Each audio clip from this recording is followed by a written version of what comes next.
In Mark chapter 2, we find the story of Jesus returning back home to a place where he was staying.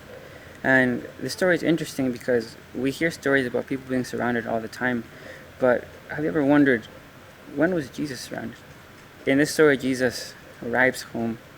He's been on a really long trip. He wants to rest. But news starts spreading, and more people want to come and see him at the place where he's staying. So as you can imagine, after preaching and healing for a long time, now Jesus has to do that all over again in the place where he's supposed to find some rest. But Jesus does so anyways because he really cares about the people. Over time, more people start showing up, and the Bible tells us that inside the house where he was staying, it started to fill up with more people coming in and wanting to listen to everything that Jesus was saying. And so there was a crowd inside and also a crowd outside. And Jesus himself is the one surrounded. However, the story isn't about Jesus being surrounded, but about a man who had been paralyzed for a very long time. And the Bible doesn't tell us whether he had wanted to go see Jesus or not, but it tells us that his friends did.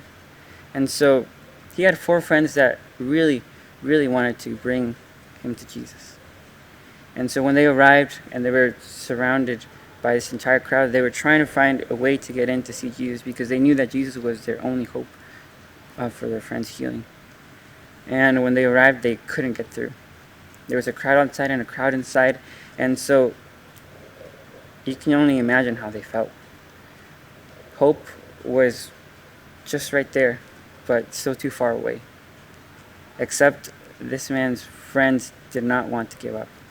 They knew that their only hope was Jesus, and they would do whatever it took in order to get their friend the healing that he needed. And so, in a crazy turn of events, they decide to climb up onto the roof of this house. I can just imagine Jesus is inside preaching, bringing hope to all these people inside. And then all of a sudden, dust and straw and wood and clay starts falling on top of him, and he has to move out of the way. And everybody looks up and sees a man being lowered down through the roof by his 4 friends. Now that would have been a crazy sight to see, and I can only imagine how the homeowners were feeling about that unfortunate thing. But what was most important to Jesus in that moment was the man being lowered down. The Bible tells us that Jesus looks at the man, recognizes his need. But the Bible doesn't mention the man's faith. It rather says that Jesus noticed the faith of his friends. And because of their faith collectively, then Jesus heals this man. And he does exactly what they were hoping for. Now this story is interesting because in a moment when the hope that this man really longed for was so far away, even when he was this close, his friends did not give up, and Jesus was ready and willing to heal him. Throughout the entire Bible, we find all these instances of people being surrounded by their circumstances, their problems, their mistakes, and oftentimes feeling very hopeless. Yet in the middle of all of that, when hope seems too far away, or when they feel like they have no way out, God himself is there. And from beginning to end, no matter what things our earth and humanity itself has had to go through, God has always been purposeful about pouring out his goodness on us. And so this is a story that you and I are a part of. This is a story that we've tried to portray in our gymnastics routines.